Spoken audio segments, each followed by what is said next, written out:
Sir आओ क्या? अरे हाँ धोनी जी, कैसे हो? बस बढ़िया। हाँ, हाँ बाकी सब बढ़िया? बस वो अपना टैली का हाँ हाँ। रिव्यू लेना था। ओके, तो सोनी जी आज शुरू करते हैं आज अपना रिव्यू आपके कंपनी का। आपका टैली डेटा तो आ गया है, दिसंबर तक का मेरे ख्याल से अपडेट हुआ होगा आपका। हाँ। तो दिसंबर तक का रिव्यू हम कर लेते हैं, जिसके कारण से अपने को अगला मार्च का प्लानिंग करने में आसान हो जाएगा। जी वैसे बिजनेस तो आपका बढ़िया चल रहा है इस बार, अच्छा ग्रोथ अच्छी दिख रही है। हाँ हाँ। तो रिव्यू स्वदेशी इंजीनियर्स प्राइवेट लिमिटेड आपका शुरू करने के पहले, लेकिन मैं कुछ इस साल की कुछ स्पेशल अमेंडमेंट्स और आई है जो कि बहुत ही इंपॉर्टेंट है, वो आपको पहले मैं अवगत कराना चाहूँगा। तो पहले एक 10 मिनट में अपन वो पहले निपट लेते हैं और फिर बाद में अपन इसके ऊपर आते हैं। तो सबसे पहली इंपॉर्टेंट अमेंडमेंट जो है तो वो ये है कि इस साल जो नया आया है इनकम टैक्स में, वैसे ये एमएसएमई की अमेंडमेंट जो है payment to small and micro industries का, ये पुराना है। 2015 में ये एक्ट आया हुआ है, लेकिन इसको इनकम टैक्स में लिया गया है इस साल। इनकम टैक्स में इसको इस साल इस तरह से लिया गया है, सेक्शन 43B में नया section sub section H add किया है इसमें। और उस सेक्शन में ये बताया गया है कि अगर आप ये स्मॉल क्रेडिटर्स आपके जो मीडियम स्मॉल क्रेडिटर्स या माइक्रो क्रेडिटर्स, इनको आप अगर 45 दिन के अंदर पैसा नहीं दोगे या उनके टर्म्स के अनुसार पैसा नहीं दोगे 45 दिन का, 45 दिन के ऊपर की टर्म तो हो नहीं सकते, भले वो उसने आपको 60 दिन का 90 दिन का टर्म दिया होगा, 180 दिन का टर्म दिया होगा, लेकिन वो अलाउड नहीं है। मैक्सिमम 45 डेज और मिनिमम 15 डेज। तो उस पीरियड में आपने अगर उसको पेमेंट नहीं किया तो आपको वो खर्चा डिसअलाउ हो जाएगा, अगर 31 मार्च को 45 डेज के ऊपर के क्रेडिटर आपके बुक्स में है तो जैसे मतलब और सिंप्लीफाई करके मैं आपको बताऊं कि आपका इनकम टैक्सेबल इनकम जो है इस साल का प्रॉफिट है 10 लाख रुपया, और आपके 45 दिन के ऊपर के जो क्रेडिटर्स हैं वो 31 मार्च को है मान लो कि 50 लाख रुपया जी। तो आपको 10 लाख पे टैक्स नहीं देना है, आपको 60 लाख पे टैक्स देना है, 10 + 50। ओके, इतना ये भयानक अमेंडमेंट है, तो ये आपको बहुत ध्यान रखना है। और अभी अच्छा हुआ कि हम जनवरी में ये रिव्यू कर रहे हैं, तो अब आपके पास 2 महीने हैं कि जो सारे क्रेडिटर्स जो पुराने हैं आपके, जो 45 दिन से ज़्यादा है, वो आपको 31 मार्च तक उसको क्लियर करना है जी। तो इसमें आपको क्या लगता है, आप ये सब कर पाओगे?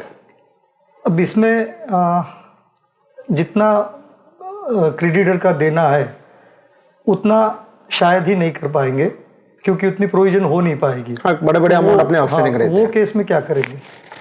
हाँ ये बात है, कई जगह पे तो ऐसा होता है कि 50 लाख 60 लाख 70 लाख क्रेडिटर्स इतने रहते हैं और अपना नॉर्मल आउटफ्लो 25-30 लाख का रहता है। तो ऐसे केस में अभी क्या है, एक तो बात अच्छी है कि ये अमेंडमेंट सिर्फ 1/4/2023 के बाद जो आपने खरीदी किया है उसके लिए लागू है। ओके। यानी जो पुराने क्रेडिटर्स तुम्हारे कुछ बाकी होंगे 1/4/23 के पहले के, तो वो आप रोक के पकड़ सकते हो, उनको आप नहीं भी दिया तो उसका डिसअलाउंस यहाँ पे नहीं है। करंट ईयर में जो परचेस हुआ उसका ही है।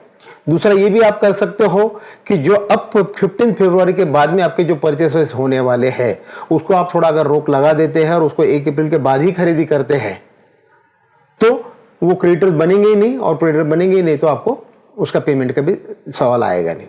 तीसरा ये है कि अगर आपको ये जरूरी तो है पेमेंट करना है तो आपको पेमेंट तो करना ही होगा, लेकिन फंड्स का प्रॉब्लम आता है तो आप आपके सप्लायर को रिक्वेस्ट कर सकते हैं कि भाई मुझे तू वापस से एडवांस दे, अगले ऑर्डर के अगेंस्ट में एडवांस दे या से अनसिक्योर्ड लोन बोल के दे, कुछ भी। अगर इस तरह से पैसा अगर आ गया तो वो जो पैसा आएगा वो आपका एक तो एडवांस के रूप में रहेगा या अनसिक्योर्ड लोन के रूप में रहेगा, तो इसलिए उसको ये प्रोविजन लागू नहीं रहेगी। तो इस तरह से आप थोड़ा सा कैश फ्लो आपका मेंटेन कर पाओगे। पर ये बहुत सारी केसेस में होता नहीं है अनलेस आपका कोई कॉन्फिडेंशियल या एग्जैक्टली मतलब बहुत ही क्लोज आदमी रहा तो ये पॉसिबल है, अदरवाइज नहीं पॉसिबल है। तो अब वो तो इसके लिए कोई सोल्यूशन नहीं है। इसके लिए उल्टा ये है कि आगे और अगर ये नहीं कर पाएंगे आप तो इन दैट केस आपको उस क्रेडिटर को 20.25% से ब्याज भी देना है, और ये जो ब्याज दिया जाएगा इसका कोई इसका कोई डिडक्शन भी नहीं मिलेगा, और उल्टा इसके ऊपर टीडीएस लेकिन करना पड़ेगा। और ये ब्याज मतलब आप जानते होंगे कि 20.25% इतना हाई क्यों है, क्योंकि ये 3 times of the RBI repo rate है।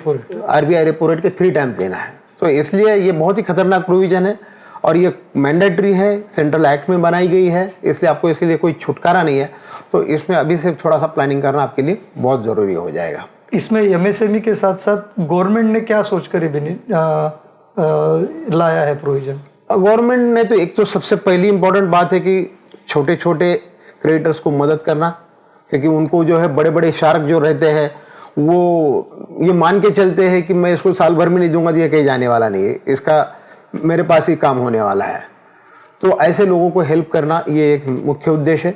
दूसरा उद्देश्य गवर्नमेंट का ये भी हो जाता है इसमें कि गवर्नमेंट को पेमेंट जब हो जाएगा तो लोग बैड डेट नहीं डिसअलाउ कर, ये बैड डेट खर्चे में नहीं डालेंगे और बैड डेट खर्चे में नहीं डालेंगे तो गवर्नमेंट का भी रेवेन्यू बढ़ेगा। दोनों विन विन सिचुएशन है। इसमें एक चीज़ और भी हो सकती है, जैसे गवर्नमेंट के जो टैक्सेस है, जैसे बहुत बार सेल्फ असेसमेंट टैक्स अपने को 31 के पहले भरना पड़ता है, वो भी शायद बढ़ जाएगा, ऑटोमेटिकली बढ़ जाएगा, वही टैक्सेस बढ़ जाएंगे और बाकी टैक्सेस और ड्यूटीज भी गवर्नमेंट को काफ़ी हद तक मिल सकते हैं। बाकी तो खर्चे की मिलने ही वाले इसे परचेस की, लेकिन इनकम टैक्स की और बढ़ जाएगी। ओके, ये और जो नहीं देगा तो उधर से भी गवर्नमेंट को मिलेगी, सप्लायर की उसके हाथ में, कस्टमर के हाथ में जाएगा, उसको डिसअलाउ करे तो उसके हाथ में मिलेगी, तो उस पर और अलाउ किया तो तुम बैड डेट नहीं करोगे तो तुम्हारे हाथ में मिलेगा। कहीं से भी गवर्नमेंट को तो पैसा मिलना ही मिलना है। ये बहुत सही बताया आपने। इसके सिवा और एक बात यह है कि जैसे आपने लास्ट ईयर अपना डिस्कशन हुआ था कि पीएफ हमने आपको बताया था कि 31 अपना टैक्स ऑडिट के डेट तक भी अलाउ किया तो चलेगा, और बाद में आपने बोला कि ये कैसा हो गया है कि तो तुम तो काफ़ी पीएफ हमने पहले भर दिया है 30 सितंबर के पहले, फिर भी डिसअलाउ हो रहा है। तो उसका जो कन्फ्यूजन है वो मैं आज दूर करना चाहूँगा कि पीएफ कैसे दो होते हैं, एक होता है एम्प्लॉयर्स पीएफ और एक होता है एम्प्लॉयर्स पीएफ कॉन्ट्रीब्यूशन। तो जो एम्प्लॉयर्स कॉन्ट्रीब्यूशन है वो 43B सेक्शन में अलाउ होता है और वो तुम सितंबर तक यानी टैक्स ऑडिट डेट तक भी देते हो तो वो अलाउ होता है। लेकिन जो एम्प्लॉयज कॉन्ट्रीब्यूशन है वो कवर होता है सेक्शन 36(1)(5)A में। वहां पे क्या है कि उसकी जो ड्यू डेट है पीएफ एक्ट की या ईएसआईसी एक्ट की, उस एक्ट में अगर समझो मान लो कहता है कि 15 तारीख को देना है या 21 तारीख को देना है तो वो केस में आपको उसी तारीख तक देना है। अगर अप्रैल का 15 मई तक नहीं दिया तो आपको डिसअलाउ होता है, परमानेंटली डिसअलाउ होता है। तो ये प्रोविजन तो पहले से ही है, लेकिन वो कंफ्यूजन लोगों के बीच में काफी है कि ये कुछ आधा तो तुम डिसअलाउ कर रहे हैं आधा अलाउ कर रहे हैं, ये क्या चीज है। तो उसका रीजन ये है कि वो सेक्शन दो अलग अलग सेक्शन है, एम्प्लॉयर्स के लिए अलग है, एम्प्लॉयज के पीएफ के लिए अलग है। तो ये आपको मैं क्लियर करना चाहता था। इसके सिवाय और इम्पोर्टेंट ये है जो कि पुराना ही है लेकिन एक थोड़ा सा बैंक के सीसी का बैज, बैंक के सीसी का जो बैज है वो भी आपको यानी ऑडिट के डेट के पहले क्लियर करना है। अगर वो नहीं पे कर पाए आप तो वो भी आपको डिसअलाउ होगा। अभी सारे बैच तो डिसअलाउ करते ही है लेकिन बैंक के सीसी का भी, पर जनरली बैंक का सीसी का बैज ऐसे अलग से तो कुछ होता नहीं, देता ही नहीं परफेक्टली। इसीलिए ये स्पेसिफिकली मैंने पॉइंट लिया कि अपने मन में यही रहता है कि अपन बैंक के सीसी का बैच तो अलग से कभी भरे ही नहीं और ये डिसअलाउ कैसे कर रहे हैं।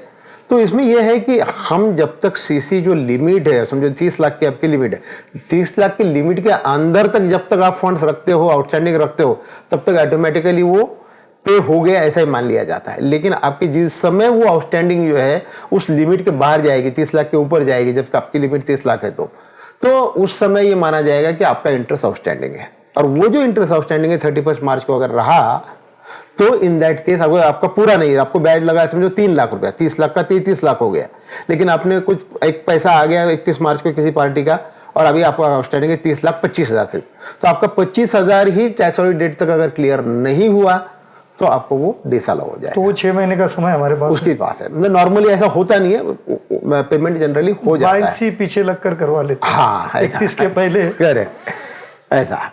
तो ये एक अमेंडमेंट थी। और एक अमेंडमेंट जो है तभी ये काफ़ी इंपॉर्टेंट है, इस साल से ही आई है ये भी, कि पैन जो है लिंक होना चाहिए आधार से। ये तो आपने सुना ही होगा जी। लेकिन अगर पैन किसी का आधार से लिंक नहीं है तो वो व्यक्ति का अगर आपको टीडीएस करना है तो वहां पे प्रॉब्लम आ गया है, क्योंकि अगर पैन आधार से लिंक नहीं है तो रूल 114 ए में अब वो बताया गया है कि ये पैन को इनऑपरेटिव पैन माना जाएगा। ओके। और अगर इनऑपरेटिव पैन रहा तो सेक्शन 206 ए बोलता है कि उसका टीडीएस आपको 20% करना है। तो आपका कॉन्ट्रैक्टर तो आप नॉर्मली 1% करते हो, हमारे से ऑडिट फीस से आप 10% करते हो, लेकिन अगर हमारा पैन लिंक नहीं है तो आपको 20% करना पड़ेगा। ठीक, ये एक नया प्रोविजन आ गया है। इसके सिवा जो है कैश पेमेंट टू क्रेडिटर्स। अब कैश पेमेंट टू क्रेडिटर्स में भी आपको ये तो पता है कि सेक्शन 43 में आप जो खर्चा करते हो तो 10,000 के ऊपर कैश में खर्चा नहीं कर सकते, ये पता है। लेकिन कई बार क्या होता है, कोई लोग पूछते हैं कि सर हमने तो पिछले साल खर्चा किया हुआ है, अभी सिर्फ क्रेडिटर्स के देने बाकी थे, उसको एक साथ 20,000 रुपये हमने कैश में दे दिया तो क्या प्रॉब्लम है। लेकिन सेक्शन 40 के अंदर 3A नया लाया गया है और वो क्या बोलता है कि आपको इवन क्रेडिटर्स को भी पेमेंट 10,000 से ऊपर आप नहीं दे सकते पर हम कैश में कस्टमर हमको कितना अमाउंट तक दे सकते? खरीदी के लिए कोई दिक्कत, मतलब आपको बिक्री के लिए कोई दिक्कत नहीं, आप कस्टमर से आप कितना लाख रुपए ले लो उसको डिसाइड होगा, आपको नहीं। ओके। लेकिन आपके सप्लायर को आप जो है 10,000 से ज्यादा कैश में नहीं दे सकते हो, इवन क्रेडिटर्स के रूप में भी। अगली बार एक बात थी, ये भी एक नया आया है 269 SS में, अगर आप कभी कोई प्रॉपर्टी सेल करते हो, भले आपकी पर्सनल प्रॉपर्टी हो, मकान हो या कोई एक्स्ट्रा प्लॉट आपने लिया है या फैक्ट्री के शेड हो, कोई एसेट आप अगर चेंज करते हो, इमूवेबल प्रॉपर्टी, ओके, तो इन दैट केस आपको जो उससे पैसा लेना है वो 20,000 से ज्यादा आप कैश में नहीं ले सकते। ओके। अगर 20,000 से ज्यादा का कैश में अगर आप लेंगे तो आपको इक्वल अमाउंट की पेनल्टी लगेगी। कि मान लो कि अगर आपने एक प्रॉपर्टी बेची 1 करोड़ रुपए में, जिसमें से 10 लाख रुपए आपने कैश ले लिए, तो 10 लाख रुपए जो है वो आपको पूरी 10 लाख रुपए की पेनल्टी लग जाएगी। वो 10 लाख अलाउ नहीं होगा और 10 लाख की पेनल्टी? हाँ, अलाउ तो होना ही नहीं है, लेकिन पेनल्टी भी लग जाएगी इक्वल अमाउंट, और वो मैंडेटरी है, उसमें कोई बचत नहीं है। ओके। तो ये एक बहुत ध्यान रखना जरूरी है। इनफैक्ट ये तो मेरा मानना है कि ये सारी चीजें जो है ये रजिस्ट्रार ऑफिस में ही लिख के रखना चाहिए बोर्ड पे बड़े, लेकिन वहां पे कहीं लिखा जाता नहीं है। वहां पे वो देने वाला बोल देता है कि सर एक कैश मध्ये दिले, वो भी ले लेता है और रजिस्ट्रार भी सही करके दे देता है। इनफैक्ट रजिस्ट्रार ने ही वहां पे अगर ये सब बताया तो ऐसी चीजें होगी नहीं। अब हमारे पास तो क्या, लोग बाद में आते हैं और फिर बाद में हमको समझाना मुश्किल हो जाता है। इवन गवर्नमेंट को भी पेमेंट 20,000 से ऊपर नहीं कर सकते कैश में? गवर्नमेंट को अलाउड है, गवर्नमेंट को अलाउड है, बैंक में अलाउड है, लेकिन इंडिपेंडेंट एंटिटीज को नहीं कर सकते। यस। इसके बाद की एक और अमेंडमेंट जो है पुरानी है, लेकिन अब जो है थोड़ा सा गवर्नमेंट का उसके ऊपर फोकस चला गया, डिपार्टमेंट का उसके ऊपर फोकस गया है। वो ये है कि आजकल सभी लोग स्टॉक के बारे में, सभी लोग जो है अकाउंटिंग तो सॉफ्टवेयर पे ही करते, भले वो टैली हो, सैप हो या ERP हो, कोई ना कोई तो होता है, लेकिन उसमें स्टॉक भी रखते हैं। और बाद में जब इनकम टैक्स के लिए हमारे पास आते हैं, टैक्स ऑडिट के पास आते हैं, तो बोलते हैं कि साहब आपने स्टॉक तो मेंटेन किया नहीं है, स्टॉक का रिकॉर्ड हम नहीं दे सकते आपको, क्योंकि सारी हो सकता है एडजस्टमेंट वही होगी। तो इस कारण से स्टॉक का डिटेल नॉर्मली हम भी लिख देते हैं कि stock record is not maintain, लेकिन अब वो नहीं चलेगा, क्योंकि गवर्नमेंट अब सजग हो गई है। वो बोलती है कि तुम्हारा सॉफ्टवेयर पे अगर मेंटेन है तो स्टॉक रिकॉर्ड भी मेंटेन करना कंपलसरी है, और अगर स्टॉक रिकॉर्ड नहीं मेंटेन करोगे तो गवर्नमेंट वो एक्सेप्ट नहीं करेगी, आपको कंपलसरी इस फॉर्मेट में स्टॉक का रिकॉर्ड देना ही देना है। पर वो स्टॉक का रिकॉर्ड टैली में ही मेंटेन करना जरूरी है, हम लोग अलग एक्सेल में मेंटेन कर, आप अपना अलग से भी मेंटेन कर सकते हो, वो भी चेक होगा। अगर आप वो अलग मेंटेन करते हो तो हम उसका अलग से ऑडिट करेंगे और उसके अनुसार हम उसको रिपोर्टिंग करेंगे, क्योंकि अल्टीमेटली हमको भी इसके ऊपर साइन करना है। ओके। तो ये एक अमेंडमेंट थी। अगला एक और है कि GST के बारे में। GST में जैसे कि आप परचेस है, सेल्स है, इसका GST का डिटेल तो परचेस अलग, GST का डिटेल्स अलग मेंटेन करते हैं, ऑटोमेटिकली मेंटेन होता है। लेकिन होता क्या है कि जो बाकी खर्चे हैं, मिसलेनियस एक्सपेंसेस, प्रिंटिंग, स्टेशनरी बोलो या अलग खर्चे जो है, वहाँ पे ट्रैवलिंग है, होटल बिल है, उसका हम डिटेल मेंटेन नहीं करते, क्योंकि उसका कोई GST क्रेडिट नहीं मिलता, तो हम खर्चे में सीधा डाल देते हैं। लेकिन अब गवर्नमेंट क्या बोलती है कि उसका भी हमको बाइफर्केशन दो। ये तो हो गया परचेसेस का, दूसरा हो गया फिजिकल फिक्स एसेट्स का, वो भी हम मेंटेन करते हैं, लेकिन एक्सपेंसेस का भी कितना GST वालों से खरीदी किया, कितना नॉन GST वालों से खरीद किया, ऐसा बाइफर्केशन अब गवर्नमेंट को चाहिए। उसके लिए स्पेशल क्लॉज 44A लाया गया है। तो ये 23-24 फाइनेंशियल ईयर पिछले साल ही आया था, पर पिछले साल क्या नया था, इसलिए थोड़ा सा इतना उसके ऊपर किसी का ज्यादा ध्यान नहीं गया, हमने भी लिख दिया कि ये नॉट मेंटेन वगैरह। लेकिन अब उसके ऊपर भी गवर्नमेंट का फोकस है, और उसका इंपॉर्टेंस आपको मैं बता दूं कि क्या है कि GST से आपका गवर्नमेंट का लेना क्या है इसमें, कि GST वाले के खर्चे कितने, नॉन GST वाले के खर्चे कितने। इसके पीछे ऐसा है कि GST से जो आपने परचेस किया है तो नॉर्मली वो जेन्युइन परचेस ही होगा। बराबर। मतलब आप गवर्नमेंट का फोकस, अगर स्क्रूटिनी में केस आती है तो कहा जाएगा नॉन GST के जो परचेसेस आपके, वहीं पे वो गवर्नमेंट फोकस, नॉन GST के परचेस, ऑफिसर का वही काम बच जाएगा। इस उद्देश्य से ये लाया गया है। और अभी जैसे आपने 2 साल पहले भी आपकी फर्म जो है तो कंपनी में कन्वर्ट कर ली है, अब कंपनी में कन्वर्ट करने से कंपनी एक्ट में एक नया चेंज आया है। ओके। तो वो है ऑडिट ट्रेल। अब ऑडिट ट्रेल मतलब क्या है कि अब सारे अकाउंटिंग तो होते हैं सॉफ्टवेयर में। अब सॉफ्टवेयर में अकाउंटिंग होती है और हम कई बार क्या होता है कि कुछ गलती हो गई तो हम पीछे जाके वो डिलीट कर दे, एंट्री डिलीट कर दो, वो 10,000 ने किसी को 12,000 कैश दी जाए तो उसको 9,000 कर दे, दूसरे दिन 3,000 कर दे, ऐसा कुछ तो करते हैं, मॉडिफाई कर लेते हैं।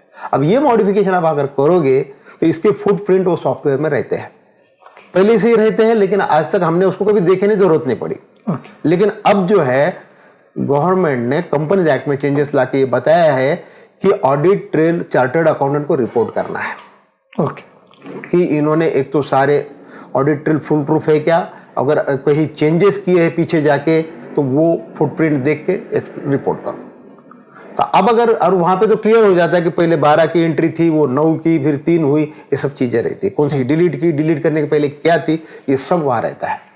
तो अब ये थोड़ा सा बहुत ही केयरफुल आपको करना है, ऐसे कोई मिस्टेक हो भी जाए तो आपको वो एंट्री को करंट डेट में रिवर्स करना है। जैसे सैप सॉफ्टवेयर में यही होता है कि वो पीछे जाके आप कुछ नहीं कर सकते, आज के डेट में आपको रेक्टिफिकेशन रिवर्स एंट्री करके करना होगा। बराबर। तो थोड़ा सा इसको आपको ख्याल देना होगा, आपको भी मतलब प्योरली अकाउंटेंट के भरोसे रख के काम नहीं चलेगा, थोड़ा सा आपको भी मंथली ध्यान देना होगा। और जहाँ जहाँ पे भी छोटे मोटा भी अगर कोई डाउट आया तो इसलिए आप अगर हमको कांटेक्ट उसी समय कर लेंगे तो ये चीज़ों से बच जाएंगे, अदरवाइज इसकी पेनल्टी 5 लाख रुपए है।